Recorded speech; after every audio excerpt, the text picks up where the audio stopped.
ইরানের পরমাণু কর্মসূচি ধ্বংস হয়নি, শুধু পিছিয়েছে 1 বা 2 বছর। স্বীকার আমেরিকার। তেহরান কি এবার পরমাণু অস্ত্র বানাবে? রাশিয়াকে 30,000 সেনা দিচ্ছে উত্তর কোরিয়া। ইউক্রেনকে অস্ত্র দিবে না আমেরিকা। ট্রাম্প কি পুতিনকে সাহায্য করেছেন? তুঙ্গে উঠেছে ট্রাম্প মামদানি বিবাদ। চলছে হুমকি পাল্টা জবাব। মামদানি নাগরিকত্ব বাতিল করতে পারবে কি ট্রাম্প?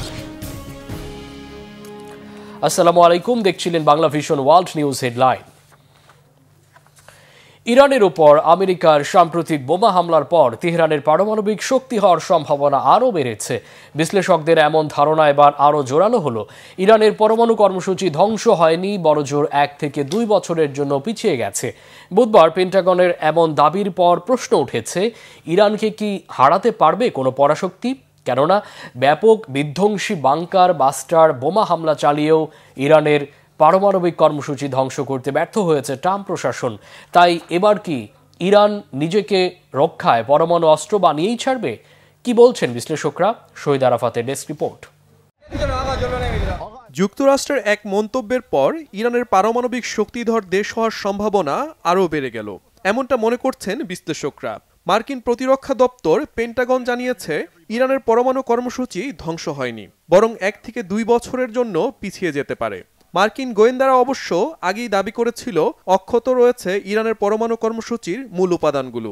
যদিও মার্কিন প্রেসিডেন্ট ডোনাল্ড ট্রাম্প দাবি করেছিলেন, পুরোপুরি ধ্বংস হয়ে গেছে ইরানের পরমাণু স্থাপনা। কিন্তু ইরান বারবারই দাবি করে আসছে, তাদের পরমাণু স্থাপনার তেমন কোনো ক্ষতি করতে পারেনি যুক্তরাষ্ট্র। এবার খোদ যুক্তরাষ্ট্রের প্রতিরক্ষা দপ্তর বিষয়টি স্বীকার করে নিল। ফলে প্রশ্ন উঠেছে, এবার কি তাহলে ইরান পরমাণু অস্ত্র তৈরি করে ফেলবে? কেননা এরই মধ্যে আন্তর্জাতিক আণবিক শক্তি সংস্থা IAEA জানিয়েছে, ইরানের 60% পর্যন্ত মাত্রায় সমৃদ্ধ 400 কেজির বেশি ইউরেনিয়াম মজুত রয়েছে, যা পরমাণু অস্ত্র তৈরির মানের খুব কাছাকাছি। আর পরমাণু অস্ত্র তৈরির জন্য দরকার 90% সমৃদ্ধ ইউরেনিয়াম। ইরানের কাছে যে মজুত আছে তা দিয়ে 9টি পারমাণবিক অস্ত্র তৈরি করতে পারবে দেশটি। আর ব্যাপক বিধ্বংসী বাংকার বাস্টার বোমা হামলা চালিয়েও যেহেতু আমেরিকা ধ্বংস করতে ব্যর্থ হয়েছে ইরানের পরমাণু কর্মসূচি, তাই পরমাণু অস্ত্র তৈরিতে এখন ইরান অনেক বেশি মনোযোগী হবে, ধারণা বিশ্লেষকদের। এরই মধ্যে খামেনি সরকার দফায় দফায় তাদের পার্লামেন্ট এবং গার্ডিয়ান কাউন্সিলের সাথে বৈঠক করেছে, স্থগিত করেছে IAEA এর সাথে সম্পর্ক। ফলে ইরানের পরমাণু কেন্দ্রগুলো সরাসরি পর্যবেক্ষণের সুযোগ হারালো জাতিসংঘ। আর এই সুযোগে গোপনে পরমাণু কর্মসূচি চালিয়ে যাবে ইরান, হয়ে উঠতে পারে পারমাণবিক শক্তিধর দেশ, মত বিশ্লেষকদের। এদিকে মধ্যপ্রাচ্য ভিত্তিক সংবাদ মাধ্যম মিডল ইস্ট আই এক প্রতিবেদনে জানিয়েছে, ইরানের সাথে দীর্ঘমেয়াদী যুদ্ধ চালিয়ে যাওয়ার আর্থিক সক্ষমতা ছিল না ইসরায়েলের। আর এই বিষয়টি ভালোভাবেই জানতেন মার্কিন প্রেসিডেন্ট ডোনাল্ড ট্রাম্প। বিশ্লেষকদের মতে আর কিছুদিন সংঘাত চালিয়ে গেলে ভেঙে পড়ত ইসরায়েলের অর্থনৈতিক ব্যবস্থা। তাই দ্রুত ইরান ইসরায়েলের মধ্যে মধ্যস্থতা করেছেন ট্রাম্প, টেনেছেন যুদ্ধবিরতি। ইসরায়েলের দুর্বলতা ঢাকতেই এমন সিদ্ধান্ত নিয়েছিলেন মার্কিন প্রেসিডেন্ট ডোনাল্ড ট্রাম্প। এমনকি নিজেদের দুর্বলতা সম্পর্কে সচেতন ছিল ইসরায়েল। তাই যুদ্ধবিরতির জন্য গোপনে রাশিয়ার সাথে যোগাযোগ চালিয়ে যান ইসরায়েলের প্রধানমন্ত্রী বেনিয়ামিন নেতানিয়াহু। মূলত ইরানের সাথে সংঘাতের কূটনৈতিক সমাধান খুঁজতেই এই যোগাযোগ চালিয়ে যায় Israel. Shahid Arafat, Bangla vision news desk. America যখন মিত্র ইউক্রেনে অস্ত্র সহায়তা দেওয়া বন্ধ করল, ঠিক তখনই বন্ধু রাশিয়াকে আরও শক্তিশালী করতে 30,000 সেনা পাঠাচ্ছে উত্তর কোরিয়া। আসছে কয়েক মাসের মধ্যেই তারা যোগ দেবে রুশ সেনাবাহিনীর সাথে। বিশাল সংখ্যক সেনাদের বহন করতে প্রস্তুত রুশ কার্গো বিমানও। এমন অবস্থায় একদিকে বন্ধু আমেরিকার মুখ ফিরিয়ে নেয়া আর অন্যদিকে রাশিয়ার পক্ষে লড়াইয়ে উত্তর কোরিয়ার সেনা পাঠানোর খবরে উদ্বেগ আর আতঙ্কে ইউক্রেন। প্রশ্ন উঠেছে, ইউক্রেনে অস্ত্র দেয়া বন্ধ করে কি ট্রাম্প প্রশাসন আদতে পুতিনকে যুদ্ধে জয় পেতে সাহায্য করছে? হিজল জোবাইরের ডেস্ক রিপোর্ট। রাশিয়ার বিরুদ্ধে যুদ্ধে ইউক্রেনের অবস্থা শোচনীয়। এরই মাঝে নতুন এক সংকট আসন্ন বলে জানাচ্ছে দেশটির গোয়েন্দা সংস্থাগুলো। ইউক্রেনের বিরুদ্ধে লড়তে উত্তর কোরিয়া রাশিয়াকে আগের চেয়ে আরও 3 গুণ বেশি সেনা দিচ্ছে বলে জানাচ্ছে তারা। ইউক্রেনীয় গোয়েন্দা সংস্থার বরাতে 2 জুলাই CNN এর বিশেষ এক প্রতিবেদনে এসব তথ্য তুলে ধরা হয়। প্রতিবেদনে বলা হয়, ইউক্রেনের বিরুদ্ধে সম্মুখ সমরে রুশ বাহিনীকে সাহায্য করতে নতুন করে মস্কোতে 25 থেকে 30,000 সেনা পাঠানোর পরিকল্পনা করছেন উত্তর কোরিয়ার নেতা কিম জং উন। গোয়েন্দারা ধারণা করছেন ধাপে ধাপে আগামী কয়েক মাসে এই সেনাদের রাশিয়ায় পাঠানো হবে। কিছু সেনাকে এরই মাঝে পাঠানোর কাজ এগিয়ে নেওয়া হচ্ছে বলেও মনে করা হচ্ছে। ইউক্রেনীয় কর্মকর্তাদের বরাত দিয়ে সিএনএন জানিয়েছে, উত্তর কোরিয়ার সেনাদের চাহিদা অনুসারে প্রয়োজনীয় অস্ত্র সরঞ্জাম দেওয়ার মজুদ আছে রাশিয়ার কাছে। তাদের রাশিয়ায় বহন করে নেয়ার জন্য কার্গো বিমান প্রস্তুত করা হচ্ছে বলেও প্রতিবেদনে জানানো হয়। স্যাটেলাইটে ধারণ করা ছবির বরাত দিয়ে এরই মাঝে উত্তর কোরিয়ার সুনান বিমানবন্দরে কার্গো বিমানের উপস্থিতির কথাও জানিয়েছে সিএনএন। সেক্ষেত্রে হয়তো কিছু সেনা পাঠানো হচ্ছে। এর আগে গত বছরের নভেম্বরে ইউক্রেন যুদ্ধে লড়তে মস্কোকে 11,000 সেনা দেয় পিয়ংইয়ং। ওই সেনারা ব্যাপক সাহসিকতার সাথে লড়াই করে। ইউক্রেনীয় সেনাদের দখল থেকে রুশ অঞ্চল কার্স্ক পুনরুদ্ধারে ব্যাপক ভূমিকা রাখে তারা। তাদের এই ভূমিকার ভূয়সী প্রশংসা করছেন রুশ প্রেসিডেন্ট ভ্লাদিমির পুতিন। বিভিন্ন রণাঙ্গনের লড়াইয়ে উত্তর কোরিয়ার ওই 11,000 সেনার মধ্যে প্রায় 4,000 সেনা হতাহত হয়েছেন বলে পশ্চিমা কর্মকর্তারা জানিয়েছে। সম্প্রতি অনেকেরই মরদেহ উত্তর কোরিয়ায় নেওয়া হয়। বীর এই সেনানীদের শেষ বিদায় ও অন্ত্যেষ্টিক্রিয়ার অনুষ্ঠানে যোগ দিয়ে আবেগ আপ্লুত হতে দেখা যায় উত্তর কোরিয়ার নেতা কিম জং উনকে। ইউক্রেন যুদ্ধ শুরুর পর নতুন উচ্চতায় পৌঁছেছে রাশিয়া ও উত্তর কোরিয়ার মাঝে সম্পর্ক। এই সময়ের মাঝে তারা একে অপরের সাথে বেশ কিছু গুরুত্বপূর্ণ চুক্তিও করে। এর মধ্যে এক দেশ অন্য দেশকে সেনা সহ সামরিক সহায়তা দিতে পারবে এমন বিষয়ও অন্তর্ভুক্ত আছে। পূর্বের পাঠানো সেনার সংখ্যা কমে আসায় ও যুদ্ধ নতুন ধাপে প্রবেশ করায় উত্তর কোরিয়া আরও 25 থেকে 30,000 সেনা রাশিয়ায় পাঠানোর সিদ্ধান্ত নিয়েছে বলে মনে করছেন বিশ্লেষকরা। এ ধরনের পদক্ষেপ ইউক্রেনের জন্য নতুন করে উদ্বেগের বলছেন তারা। এখন পর্যন্ত লড়াইয়ে উত্তর কোরিয়ার সেনারা যে দক্ষতা, সাহসিকতা ও আত্মত্যাগের পরিচয় দিয়েছেন সেটিই উদ্বেগের কারণ। হিজল জোবায়ের, বাংলা ভিশন। চরমে উঠেছে মার্কিন প্রেসিডেন্ট ডোনাল্ড ট্রাম্পের সাথে নিউ ইয়র্ক সিটির ডেমোক্র্যাট মেয়র প্রার্থী জোহরান মামদানির কথার লড়াই। মামদানিকে পাগল ও কমিউনিস্ট বলে আক্রমণ করেন ট্রাম্প। সেই সাথে হুমকি দেন, মামদানি যদি অভিবাসন সংস্থাকে নিউ ইয়র্কে কাজ করতে বাধা দেন তবে তাকে গ্রেফতার করে নাগরিকত্ব কেড়ে নেওয়া হবে। জবাবে এমন হুমকিকে ভয় পান না বলে জানান মামদানি।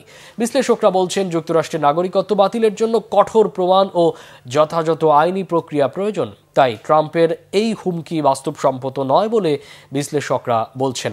মীর ফজলে রাব্বি, ডেস্ক রিপোর্ট।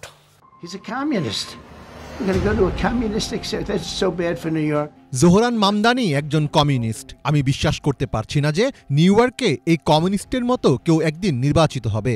এটা আমাদের দেশের জন্য ভয়াবহ ব্যাপার। নিউ ইয়র্ক সিটির ডেমোক্র্যাট মেয়র প্রার্থিতা চূড়ান্ত হওয়ার পর মামদানিকে এভাবেই কটাক্ষ করেছেন মার্কিন প্রেসিডেন্ট ডোনাল্ড ট্রাম্প। শুধু তাই নয়, মামদানিকে গ্রেফতারের হুমকিও দিয়েছেন ট্রাম্প। গত 1 জুলাই এক সংবাদ সম্মেলনে ট্রাম্প হুমকি দেন, মামদানি যদি অভিবাসন ও শুল্ক প্রয়োগ কর্মকর্তাদের কাজ বাধাগ্রস্ত করেন তাহলে তাকে গ্রেফতার করতে হবে। সে অবৈধভাবে যুক্তরাষ্ট্রে প্রবেশ করেছে। তবে ট্রাম্পের এমন বক্তব্যের কড়া প্রতিক্রিয়া জানিয়েছেন জোহরান মামদানি। নিউ ইয়র্কের এক নির্বাচনী র্যালিতে মামদানি সাফ জানিয়ে দেন, তিনি ট্রাম্পের এসব হুমকিকে ভয় পান না। ডোনাল্ড ট্রাম্প বলেছেন, আমাকে গ্রেপ্তার করা উচিত। আমাকে নির্বাসনে পাঠাতে চান তিনি এমন একজন সম্পর্কে কথাগুলো বলেছেন যে কিনা নিউ ইয়র্ক শহরের প্রথম অভিবাসী ও মুসলিম মেয়র হতে চলেছেন। তিনি আমার লড়াই থেকে মনোযোগ সরিয়ে নিতে চাইছেন। এই মুহূর্তে নিউ ইয়র্কবাসীর এমন একজন নেতা দরকার যে কেবল নির্বাচনে জয়লাভ করেই সন্তুষ্ট হবে না, বরং এই শহরকে নেতৃত্ব দেবেন। আমরা প্রত্যেক নিউ ইয়র্কবাসীর প্রতিনিধিত্ব করার চেষ্টা করব। এর আগে টেনেসির ডানপন্থী রিপাবলিকান প্রতিনিধি অ্যান্ডি অগলস দাবি করেন, মামদানির নাগরিকত্ব বাতিল করা উচিত। পরে হোয়াইট হাউসের প্রেস সেক্রেটারি ক্যারোলিন লেভিট ইঙ্গিত দেন, মামদানির নাগরিকত্বের বিষয়ে তদন্ত শুরু হতে পারে। তবে ট্রাম্প প্রশাসন মামদানির নাগরিকত্ব বাতিলের হুমকি দিলেও আইনি দিক থেকে সে ক্ষমতা সীমিত। নাগরিকত্ব বাতিলের জন্য কঠোর প্রমাণ ও যথাযথ আইনি প্রক্রিয়া প্রয়োজন। নাগরিকত্ব বাতিলের ক্ষেত্রে যুক্তরাষ্ট্রে একটি জটিল ও দীর্ঘ আইনি প্রক্রিয়া থাকে, যা কেবল রাজনৈতিক ইচ্ছার ওপর নির্ভর করে না। ফলে ট্রাম্পের এই পরিকল্পনা আইনি ও সাংবিধানিক বাধার কারণে বাস্তবসম্মত নয় বলেই মনে করছেন বিশেষজ্ঞরা। নেভাডা বিশ্ববিদ্যালয়ের আইন বিভাগের অধ্যাপক মাইকেল কাগান আল জাজিরাকে দেওয়া এক সাক্ষাৎকারে বলেন, নাগরিকত্ব বাতিলের ক্ষেত্রে তাদের মূল আবেদনে জালিয়াতের প্রমাণ থাকতে হয়। মামদানির ক্ষেত্রেও এটি সম্ভব নয়। রাজনৈতিক বিরোধীদের ভয় দেখানোর জন্যই ট্রাম্প এমন দায়িত্বজ্ঞানহীন বক্তব্য দিচ্ছেন বলে মনে করেন তিনি।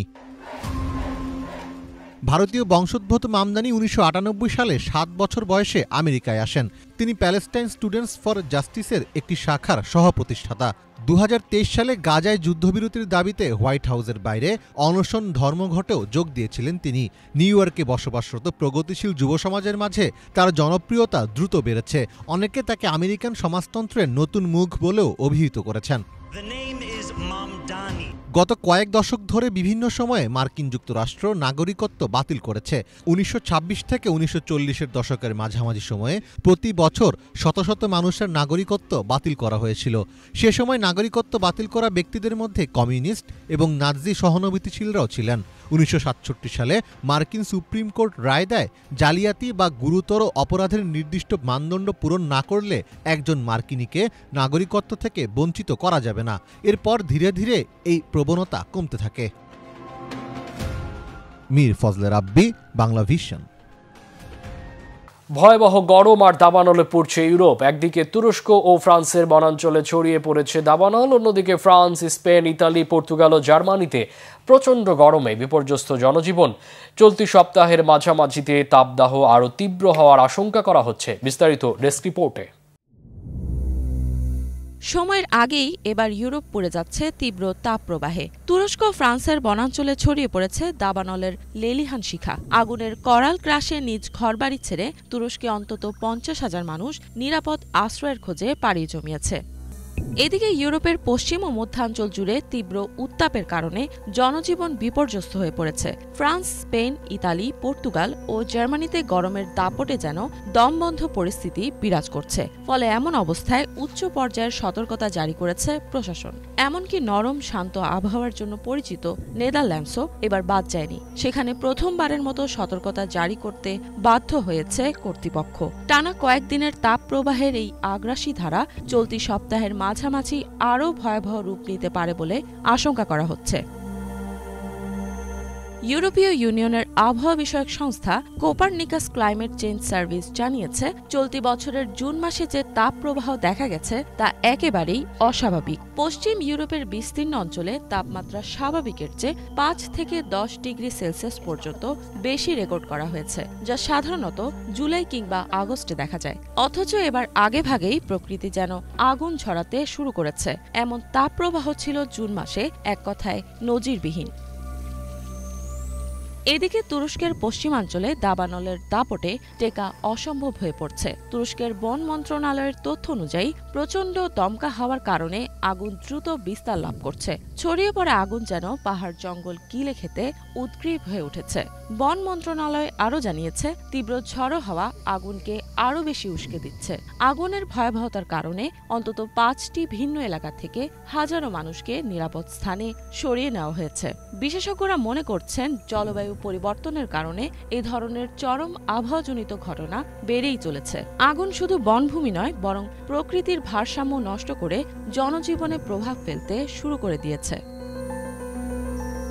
এদিকে ভয়াবহ দাবানল ছড়িয়ে পড়েছে ফ্রান্সের দক্ষিণ পশ্চিমাঞ্চলেও। ওই অঞ্চলের তাপমাত্রা ৪০ ডিগ্রি সেলসিয়াসের উপরে রেকর্ড করা হয়। আগুনে প্রায় ৪০০ হেক্টর বনাঞ্চল পুড়ে ছাই হয়ে গেছে। ফ্রান্সের আবহাওয়া অধিদপ্তর জানায়, ১০১টি অঞ্চলের ভেতর ৮৪টিতেই তারা কমলা সতর্কতা জারি করেছে। অঞ্চলগুলো যেন পরিণত হয়েছে এক আগুনের রাজ্যে। উন্মত্ত আগুন মুহূর্তেই ছড়িয়ে পড়ে গ্রাস করে নিয়েছে সবুজ বনভূমি। প্রাকৃতিক এসব দুর্যোগের কারণে হাঁপিয়ে উঠছে প্রকৃতি, দিশেহারা হচ্ছে মানুষ। স্পেনের আবহাওয়া দপ্তরের তথ্য অনুযায়ী চলতি বছরের জুন মাসে দেশটির ইতিহাসে সর্বোচ্চ তাপমাত্রা রেকর্ড করা হয়েছে। ফ্রান্সের সীমান্তবর্তী এল গ্রানাডো অঞ্চলে তাপমাত্রা উঠেছিল ৪৩.৭ ডিগ্রি সেলসিয়াসে। ইতালির ১৬টি শহরে তীব্র গরমের কারণে রেড অ্যালার্ট জারি করা হয়েছে। কিছু এলাকায় দুপুরের প্রচণ্ড গরমে বাইরের খোলা জায়গায় কাজ করা সীমিত করার পরিকল্পনা করা হচ্ছে। অন্যদিকে জার্মানির পশ্চিম ও দক্ষিণ পশ্চিমাঞ্চলে তাপমাত্রা ৩৪ ডিগ্রি সেলসিয়াস অতিক্রম করেছে। এই অবস্থায় নাগরিকদের পানির ব্যবহার নিয়ে সচেতন থাকার অনুরোধ জানিয়েছে স্থানীয় প্রশাসন। বিশ্ব স্বাস্থ্য সংস্থার তথ্য অনুযায়ী প্রতি বছর তাপপ্রবাহের কারণে প্রায় 4,80,000 মানুষ প্রাণ হারান। এই সংখ্যা বন্যা, ভূমিকম্প ও ঘূর্ণিঝড়ের মতো প্রাকৃতিক দুর্যোগে মারা যাওয়ার মোট সংখ্যার চেয়েও বেশি।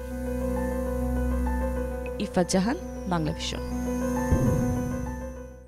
ইন্দোনেশিয়ার বালিতে ফেরি ডুবে 6 জনের মৃত্যু হয়েছে। নিখোঁজ অন্তত 65 জন। নিখোঁজ ব্যক্তিদের খোঁজে চলছে উদ্ধার অভিযান। বুধবার গভীর রাতে পূর্ব জাভার কেতাপাং বন্দর ছেড়ে যাওয়ার প্রায় 30 মিনিট পর ফেরিটি ডুবে যায়। ফেরিটির গন্তব্য ছিল বালির গিলিমানুক বন্দর, যা কেতাপাং বন্দর থেকে প্রায় 50 কিলোমিটার দূরে অবস্থিত। যাওয়ার পথে স্থানীয় সময় রাত 8:20 নৌকাটি ডুবে যায়। ফেরিটিতে 53 জন যাত্রী, 12 জন ক্রু, 14টি ট্রাক সহ 22টি যানবাহন ছিল। বৃহস্পতিবার ভোর থেকে উদ্ধার কাজ শুরু হয়। এই পর্যন্ত 4 জনের মৃতদেহ ও 29 জনকে জীবিত উদ্ধার করেছে। এরই মধ্যে অনেকেই দীর্ঘ সময় ভেসে থাকায় অচেতন হয়ে পড়েছিলেন। এই ছিল আজকের মতো। সাথে থাকায় অসংখ্য ধন্যবাদ।